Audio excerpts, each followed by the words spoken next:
35 থেকে 40 বছর হবে। আচ্ছা, আর আপনাদের স্পেশাল হচ্ছে কনসার্ট আর রসকদম। রসকদম, এই দুটো স্পেশাল এখানকার। আপনার নাম কি? আমার নাম রাজীব দাস। রাজীব দাস।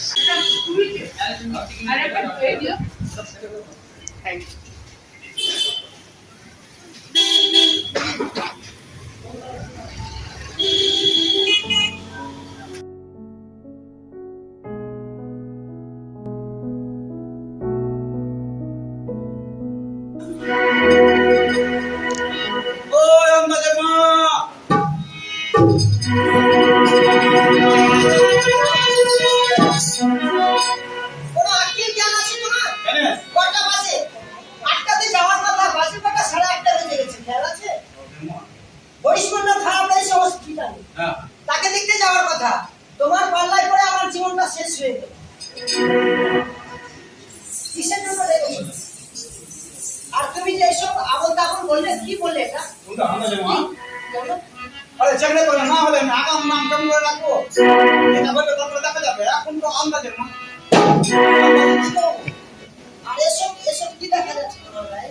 এটা কি করেছো এসব পাগলের মতো? তুমি কি পাগল এটা? আচ্ছা মানুষ তুমি তোমাকে নিয়ে পারা যায় না, বুঝেছো? এইটা মানে আরে এইটা মানে হচ্ছে কি আমাদের ভারতবর্ষের সমাজ ব্যবস্থায় যত দারিদ্র সীমার নিচে মানুষ বসবাস করে তার গরিবী দিয়ে তার হাতে শেকল বাঁধা আছে। গম্ভীরা শিল্পী হিসাবে তার প্রতিনিধিত্ব করতে হলে সেই শেকলের একটা অংশ আমার হাতে আছে। প্রতীকী ভাবে এটা আমরা ছেড়ার চেষ্টা করছি যাতে সমস্ত জনগণ এই সমাজ ব্যবস্থার বিরুদ্ধে লড়াই করে যাতে তার এই শৃঙ্খলটা ছিঁড়ে দিয়ে তার অধিকার রক্ষায় সামনাসামনি দাঁড়াতে পারে। এটা সমাজ ব্যবস্থার বিবর্তন অনুযায়ী হওয়ার কথা, যেটা শ্রীলঙ্কায় শুরু হয়েছে সবাই জানে। এইটা হচ্ছে এই শেকলের প্রতীকী। কি বলবি? তোমার এইসব কুকীর্তি দেখে আমার গা গুলো জ্বলে যাচ্ছে, আমার ভালো লাগছে না। কি বলো? বাড়িতে চিনি নেই, চা করে দিতে পারবো না। ও সকালের দিকে চিনির কোন দরকার আছে? পিলে চিনি করনা রে।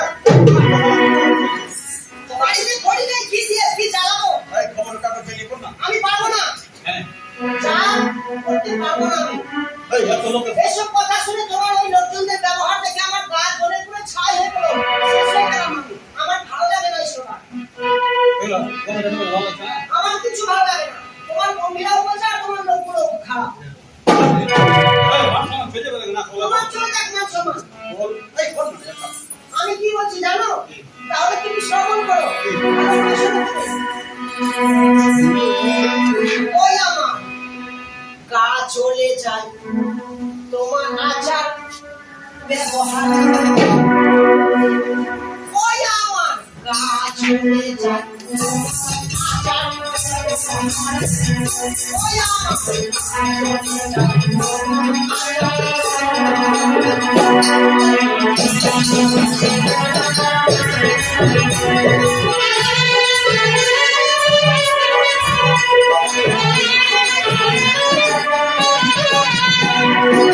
বাড়িতে খড়ি নেই, চিনি নেই, চা নেই, কি দিয়ে চা করে দেবো? আরে আমার বন্ধুরা তোকে একটু সম্মান একটু ম্যানেজ কর। পারবো না। বাড়িতে এইভাবে অভাব অনটন চলেছে।